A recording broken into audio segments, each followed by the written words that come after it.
I watched you dying until I made you a monster by Goth Mommy. As I watch mold grow or a dead snake's head harden from exposure, it is like watching you die from venom racing through your veins that nothing can stop, not even me. I would pay any price to any charlatan offering an elixir for eternal life. I would try them all to see if I could save you from the misery you feel every day.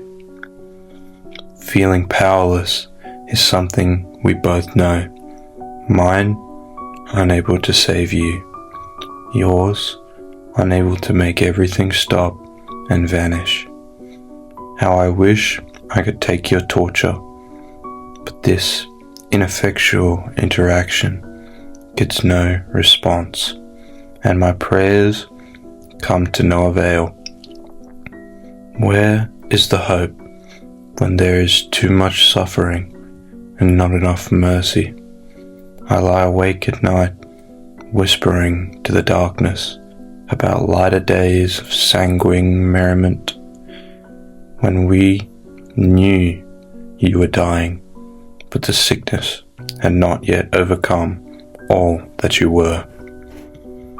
To truly understand this despondency, you must endure the actions I take daily to keep your angst at least maintained, and give the medication you no longer want to swallow as you beg me not to.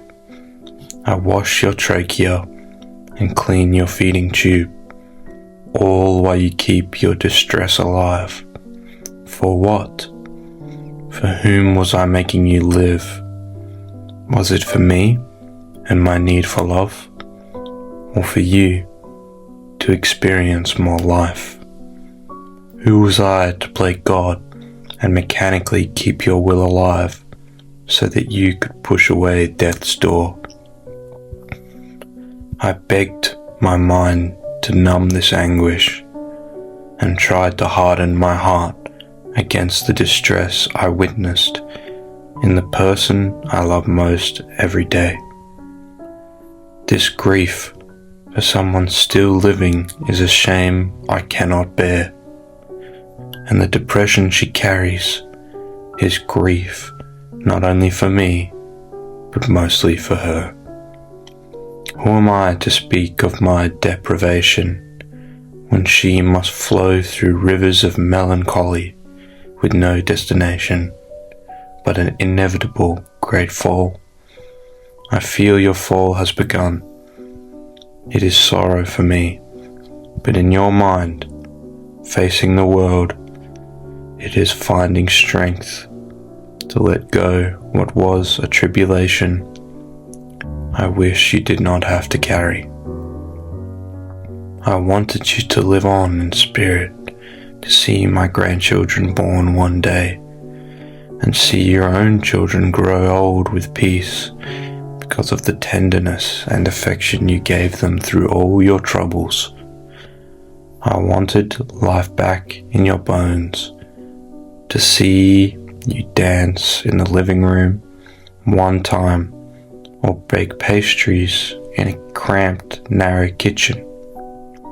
This fantasy thrived in me, festering like wild hope. What, you got better? What if the treatment worked? What if I were the only one pushing you to live through this affliction?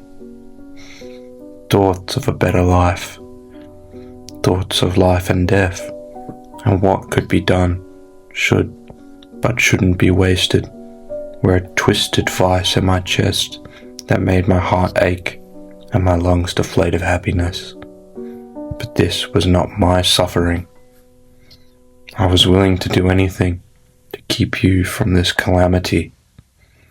I wanted you to live past the death that desperately wanted you.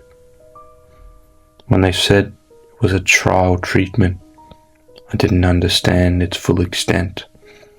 All I heard was remission and hope for the future. How could I say no to such a gift after decades of decrepitude and heartache? I listened, but to these men, who were not doctors, I expected, but men in fine suits with fancy badges. My corpse was theirs to demand, and I gave them nothing but a test subject they were willing to use because you were so close to death. Then they thought it wouldn't matter if you died in treatment.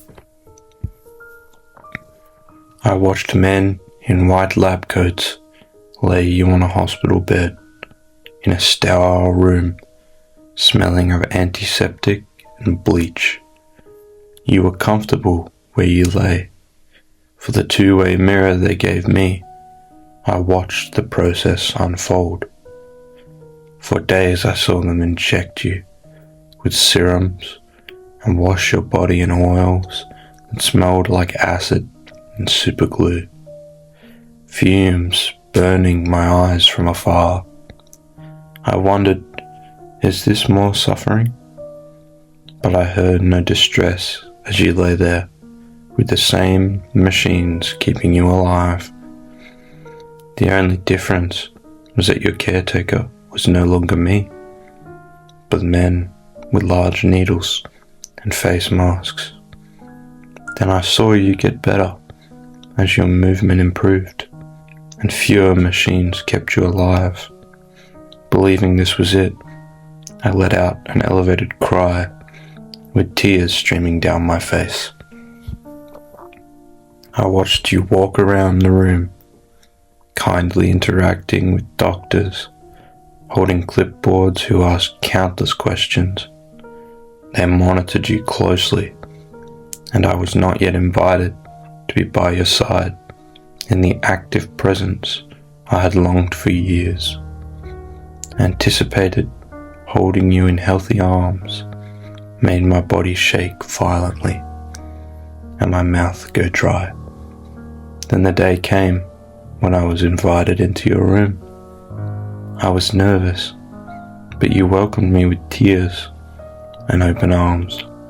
I ran to you and fell to my knees as you combed my hair with thriving fingers that were once only bone and saggy skin. I lay in your lap and cried until nothing more came. The adrenaline from seeing you alive exploded with emotion, now draining with me.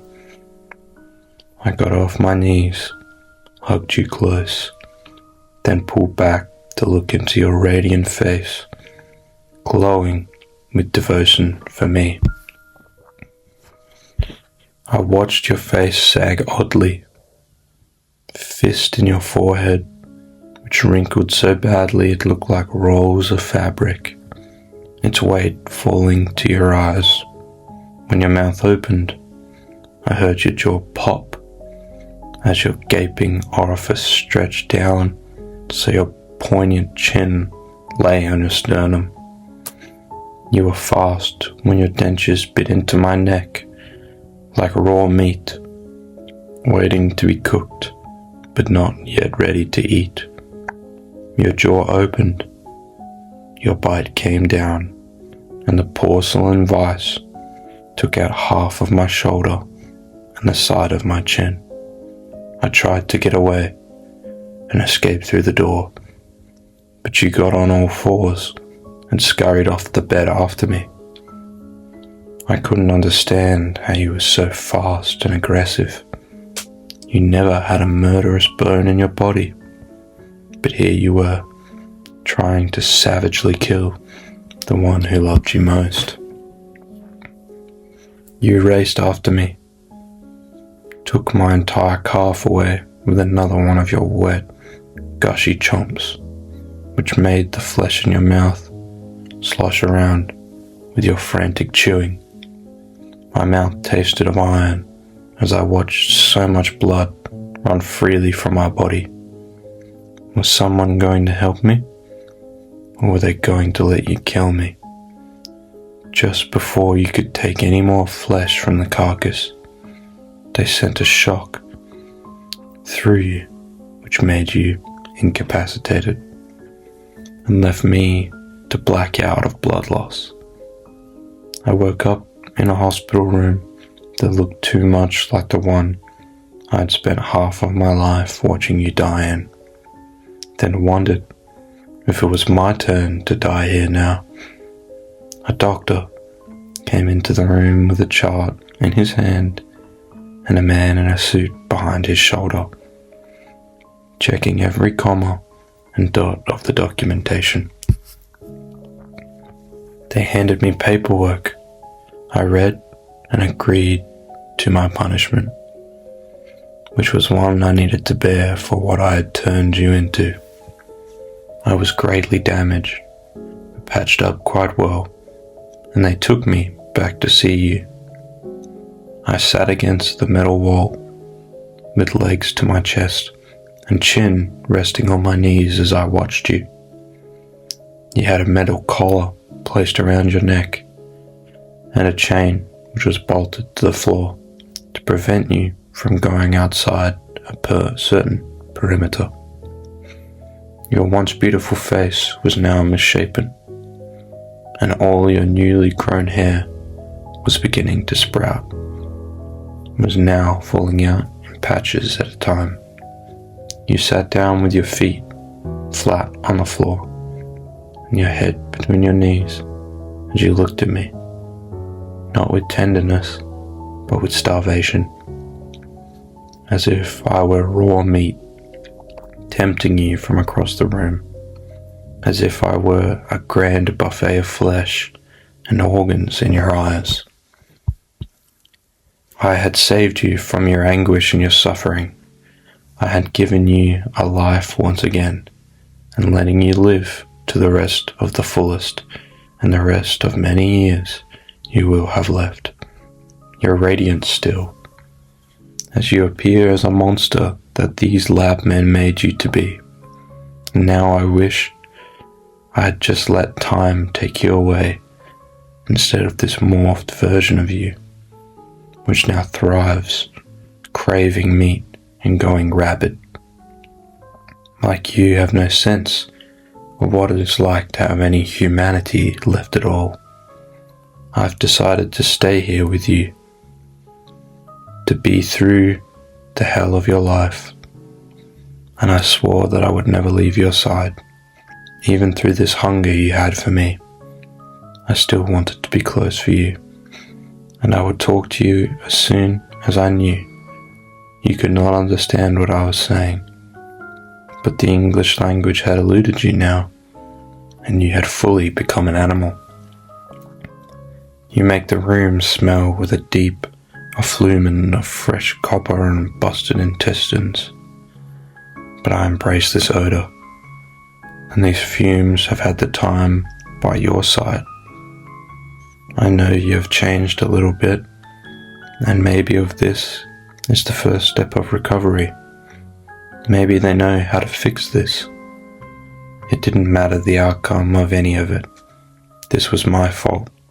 I couldn't let you go through this new madness on your own, for I have been there through the worst of your cancer. Now I be here through this shifted version of you that I can only hope is temporary. Please know I am sorry for letting this happen and accepting things I did not understand. At the time, I was signing papers.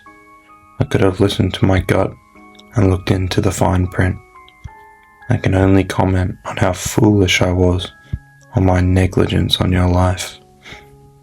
And I was apologizing for making your suffering even worse than it already was. My love for you is still the same, as I watch you devour raw meat that appears to be from a human body. For certain organs can only be similar to those of an animal. Your face is covered in sloppy blood, and your nightgown is stained crimson from the drops that fall from your berserk chewing. Even now, I love you for soiling yourself instead of using your facilities provided in the room that we would both be living in. I didn't leave your cage for anything, and I dedicate my life to watching you and hoping that you will get better from this. For this is just another cancer that we must fight through. Even through the miasma of shit and piss, tainted with the sharp smell of copper blood, I stayed, and I adapted, and I loved you. I hope my love is enough for you now, as I hoped it had been for you in the past years. And I know I will die here with you, if that is what it means to live by you once more. That was I Watched You Dying Until I Made You a Monster by Goth Mummy, posted to r/scarystories. The Bedtime Story by Box of Nightmares. Will you tell me a story? The little girl asks. Only a short one, the grandmother says, drawing the blanket up to her chin. And you must listen very carefully, she adds. The child nods, settling deeper into the pillow. This is a story of a celestial realm that did not develop over time. It simply appeared one day, already complete, with no early history and no trace of how it came to be. It is often said it sits closer to the sky than the earth, and where the explanation ends,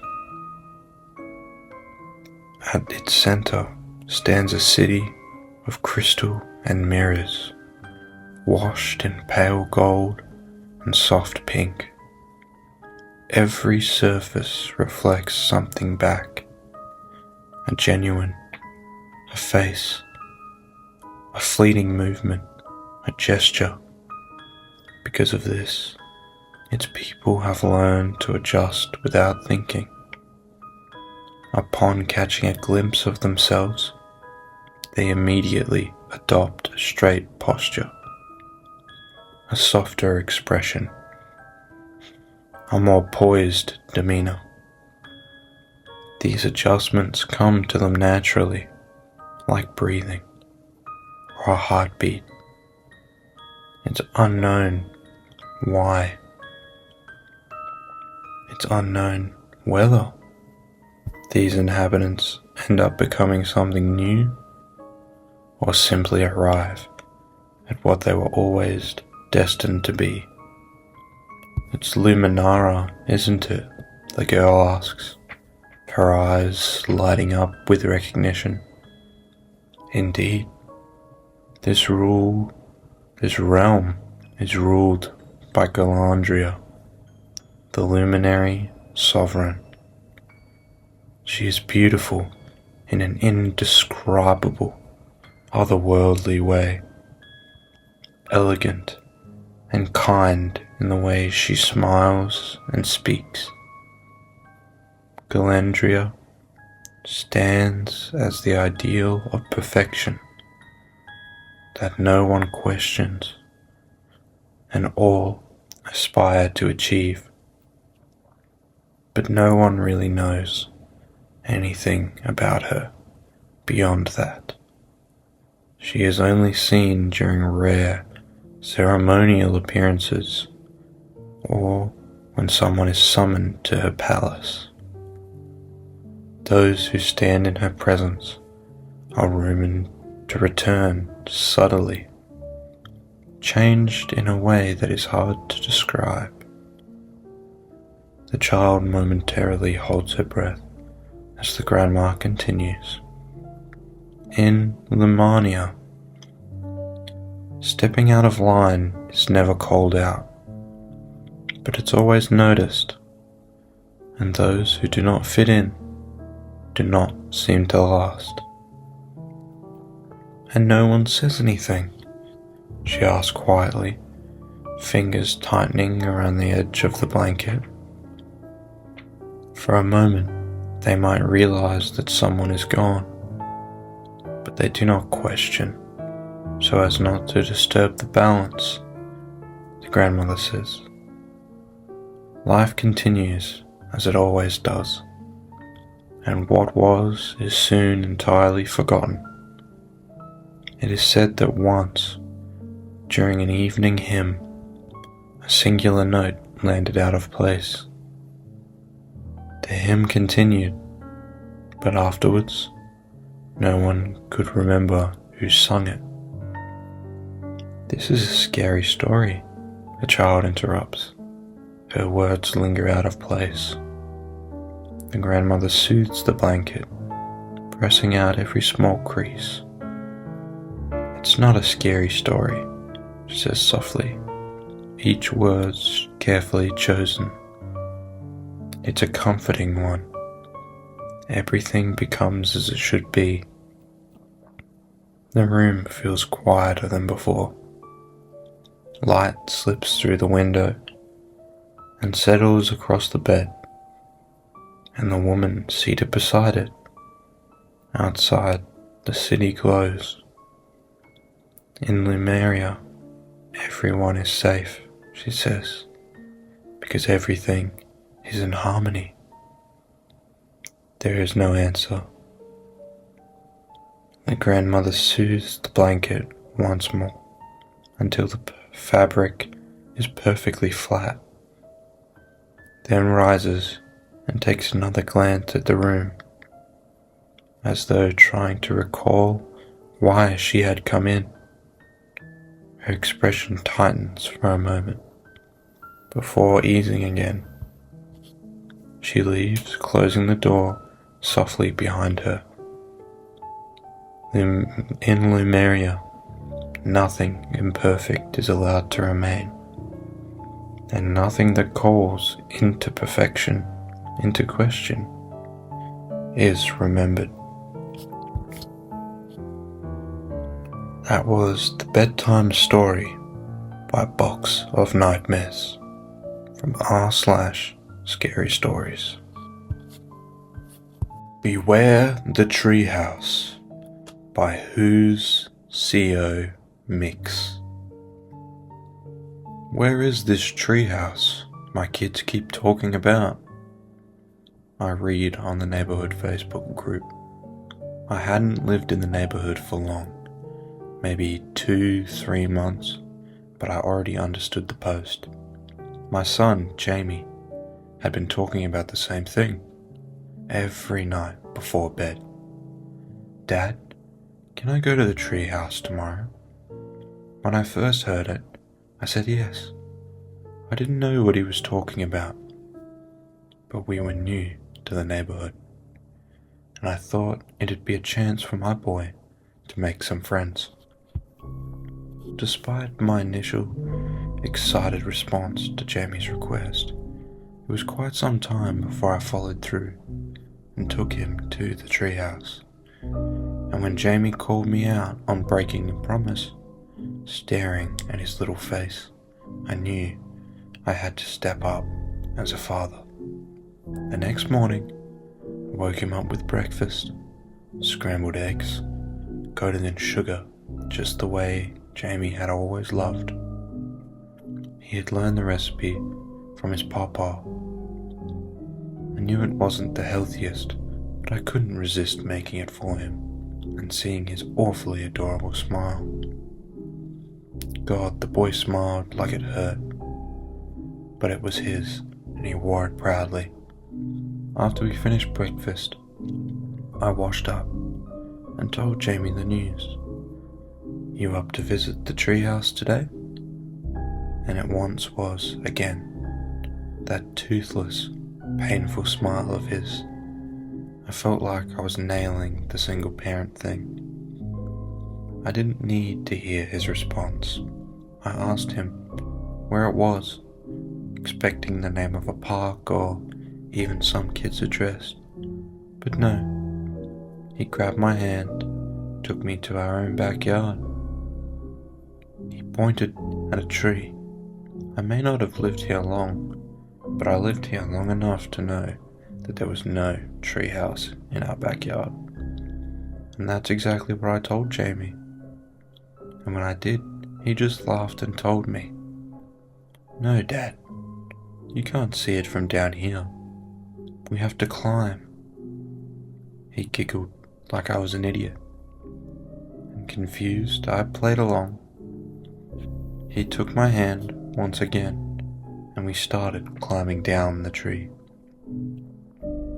I hadn't done it in years, so I was slow, and admittedly, I was scared of heights, but I didn't need Jamie to know his dad wasn't some man of steel, so I kept it to myself, whispering, "Don't look down, just don't look down." And that's exactly what I did. Kept my eyes on the sky.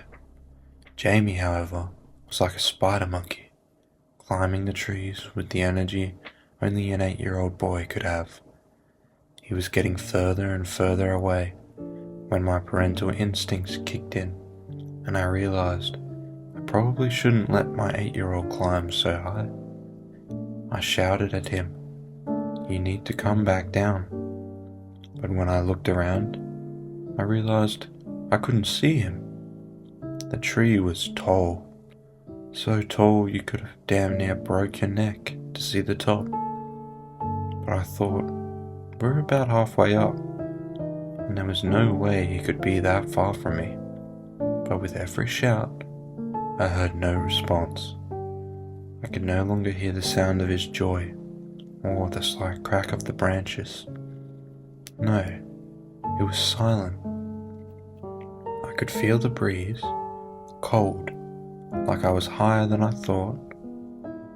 I felt unsettled, the silence, the cold breeze, the loneliness, all making me panic, chills running down my spine, tears forcing their way out of my eyes, and my legs shaking.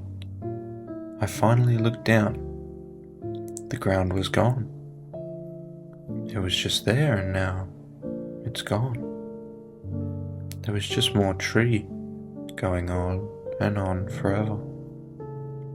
The tree was not this fucking tall. The vertigo hit me, and I could feel myself starting to lean and starting to fall. I didn't know what the hell was going on, so I just hugged the tree tight, feeling the bark against my skin, leaving imprints as I white-knuckled the whole damn thing. I was cheek to the wood, sat with my eyes shut, squeezing them closed with the force Jamie had used to smile. Jamie. I almost forgot about my boy. That was the worst part of the whole damn experience.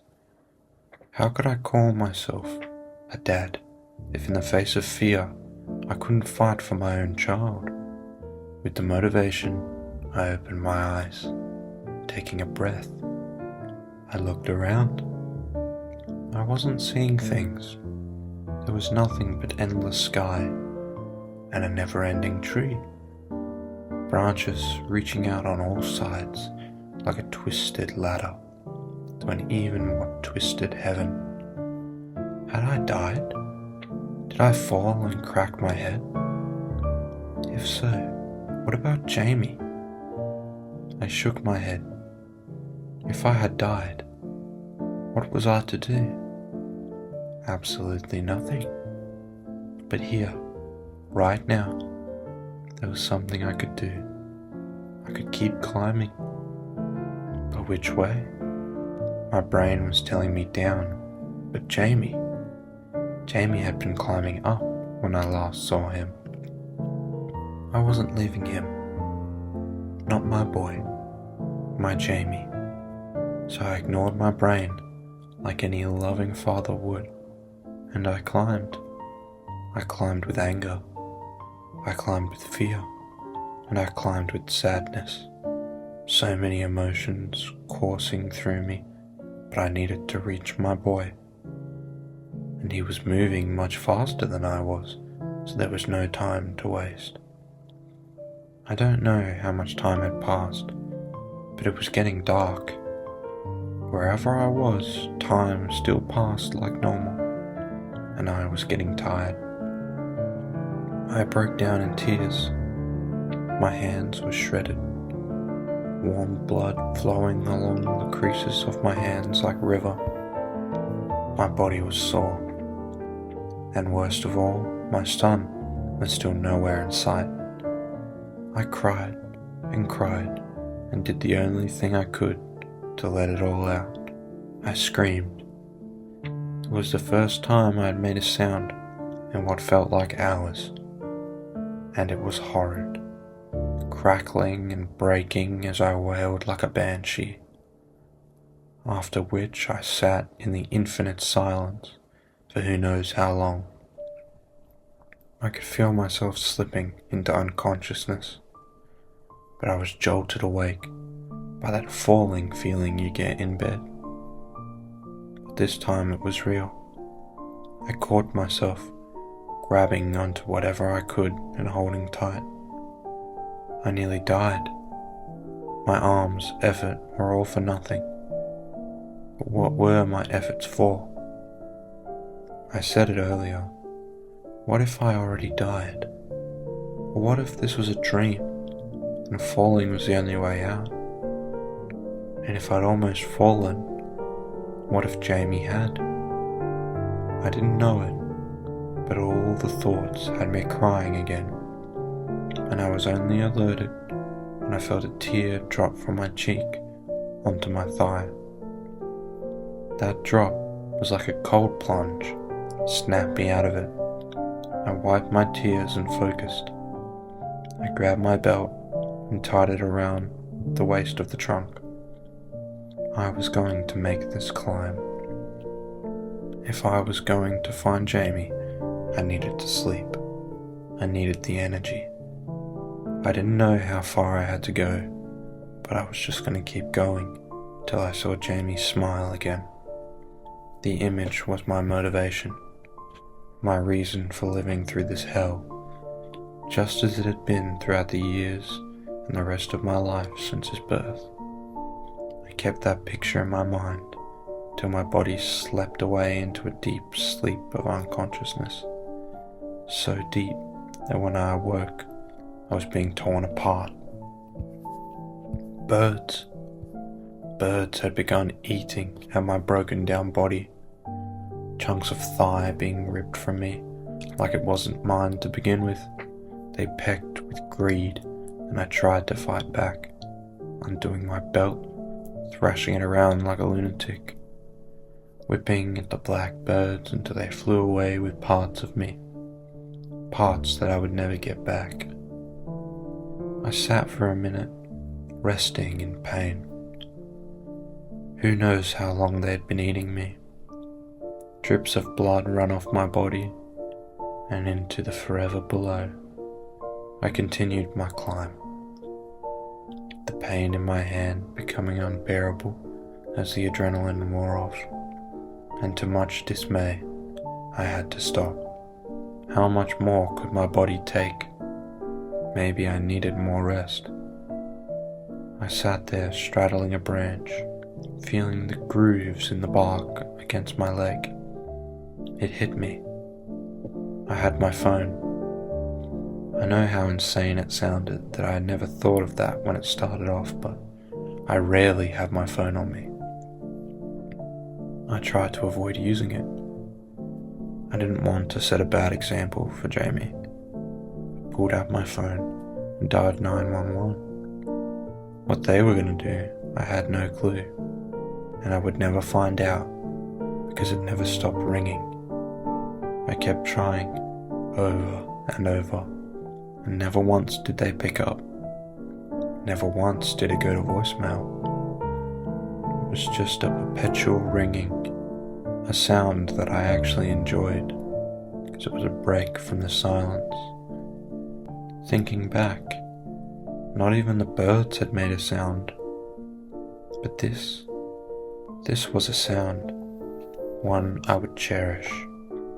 I must have sat for hours enjoying that tune because the sun was starting to set again I was failing, Jamie. I know, but my body couldn't stand the idea of beginning this climb again. So I sat right there. I pulled up the notes app on my phone and I started typing all of this out. I just wanted to kill some time, and who knows what was happening to me. This way, maybe someone, somehow would find my phone, and Jamie if I couldn't. This leads me to now. My body is broken, maybe my mind too, but Jamie's smile is still pushing me to keep going. I need to see it again. So if you're reading this, please find Jamie. What you just read was my notes from a few months ago. After what happened next, I completely forgot I had ever written this, but I figure I should finish it and post it here as a warning to others. I fell. I had lost consciousness, my body breaking down, unable to keep going. I gave in and slipped into the darkness. Next thing I knew, my body slammed into the ground, waking me. It hurt, but I didn't even have time to process the pain, for all the sights and sounds overwhelmed me. I was back in my backyard, back on that dewy, wet grass by the wooden fence, and looking up at the same tree I had begun at. But it wasn't a happy sight. I was back on the ground finally, but Jamie wasn't. Laying on my back, I was facing the horrid sight of my little boy, eyes glazed over, twisted among the branches, and the same painful, toothless smile stretched across his face. The birds were eating him, taking my son from me piece by piece, using his body as a nest. I screamed. I wailed in horror and fear and sadness. My ball of sunshine, now mangled, a corpse, food for the birds. But God, he was smiling like he was home, right where he was supposed to be. Near the end of my scream, I finally noticed the dreaded sound. My wail wasn't met with silence. I could hear the screams of neighbors, and the yelling meeting in the air, and making a twisted song for all to hear.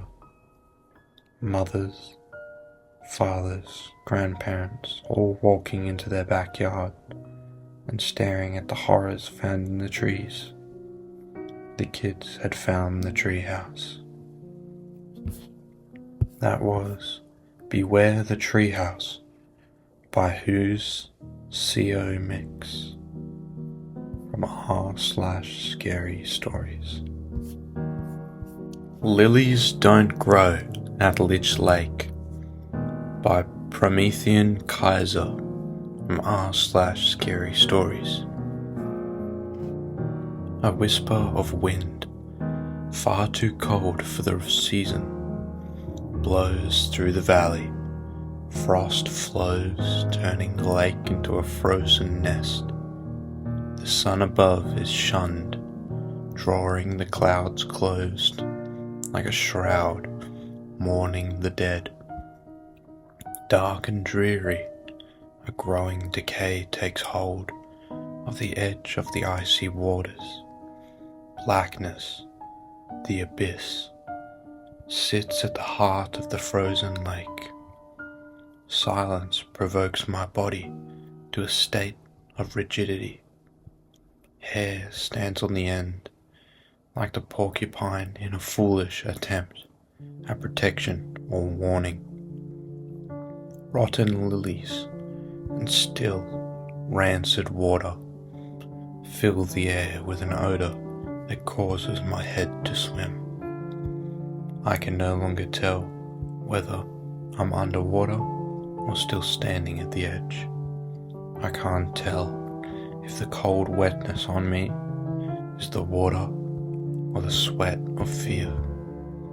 My heart sinks with dread as the ice, a hand, ghostly white, blending with the snow around, rises high with the fingers the colour of coal from horrid frostbite. Panic breaks the spell, and I feel the water, and I know that I am soon to be entombed as the ice slides above me, taking my sight. I pray as my hand bashes upwards, while death takes me from below. The nightmare that is the dead drags me to the depths unknown. Light hits me as I come up to gasp for air on my bed. Nightmares like these have haunted me since I moved to my family's estate months ago. I stand, casting off the dreadful dreams, and my bed, which brings them to me. I drag trembling hands through my hair as my heartbeat begins to calm. From the window, I see the lake, calm and serene. A ring of barren earth marks its perimeter as nothing seems to grow around it. Lilies, which are abundant in the water here, are absent, a sign of death, and one that nearly causes my own. Memories flash from my youth as I recall nearly drowning. I was fighting desperately to stay above the water. Hands grabbed at me. I find no respite before I am pulled underneath the lake once again. I last recall the light of the sun, the calmness, the call of the void. If not for my late father, I would not have answered that call and been among the dead. A deep aversion to swimming has followed me throughout my whole life. I am not alone in my fear of that lake. The locals avoid it entirely, say it's haunted by the dead. They claim that many years ago, a man drowned his family in a dark ritual at the behest of a dark benefactor. He sought immortality through necromancy and sacrificed his most beloved family. So the lake is called Lich Lake, which many believe those who go missing are rotting in its waters.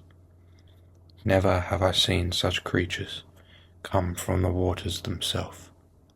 If a monster lurks, it does so away from my sight and awareness. All the same, it holds my fear and dread just as much as the others around me. Truth be told, I would not be here if I had a choice. My wife, the love of my life, was taken me from years ago. I could not continue a normal life after her death. My meagre savings last far longer here, and so in grief I am bound here.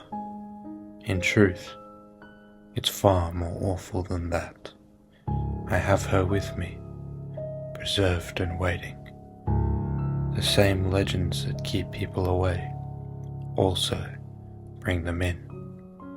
For it is said that if you bring the dead into the lake on a full moon, they will be resurrected. I know it's sacrilege. I know that I'm desecrating her corpse that should be put to rest with her family. At the same, tonight I shall shed her from the waters. Hope either divine or demonic shall bring her back to me. For my nightmares, no matter how horrid, always show her rising from the waters. She even in death holds a beauty that is otherworldly.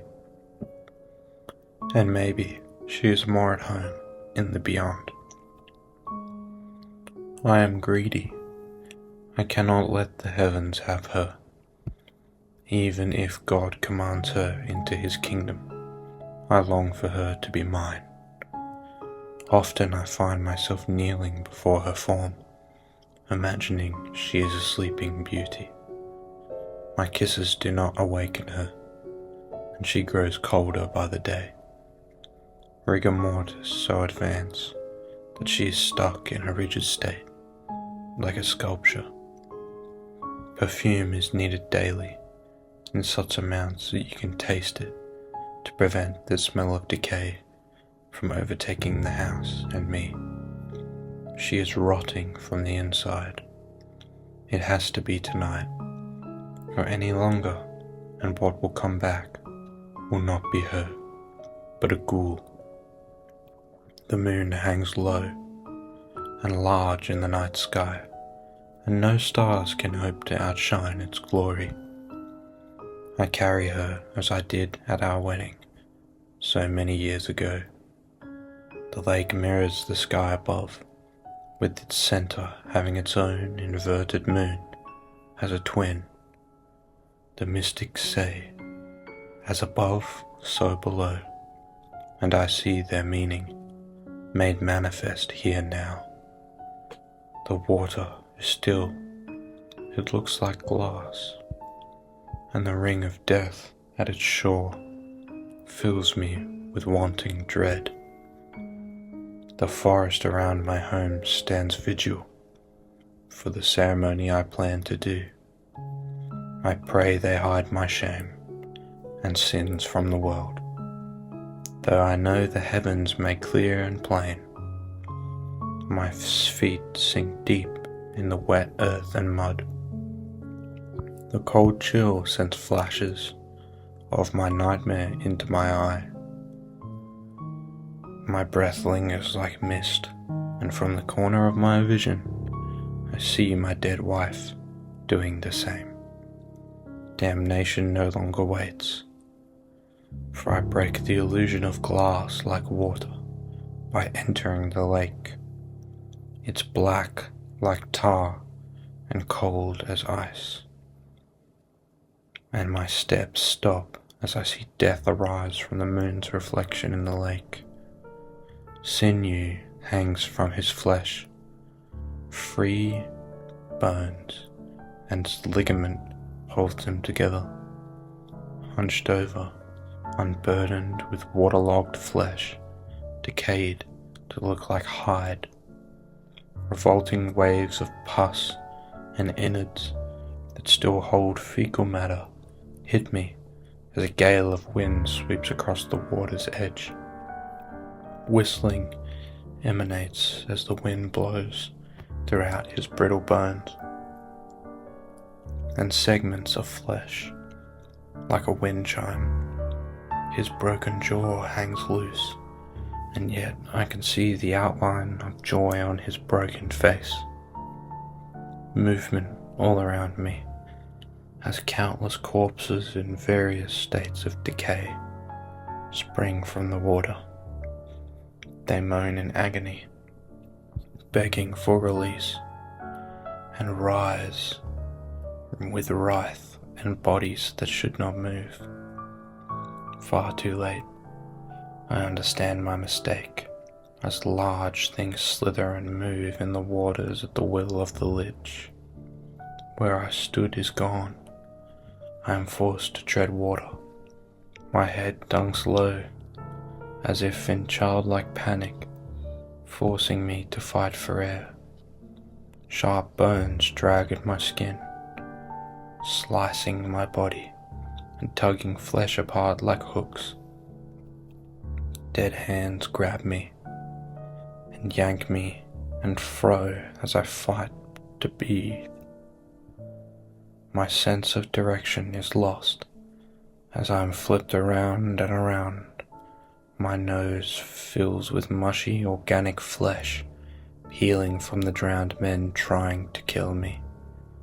My ears ring from the sudden change in pressure, and my vision swims from dark nothing to binding moonlight.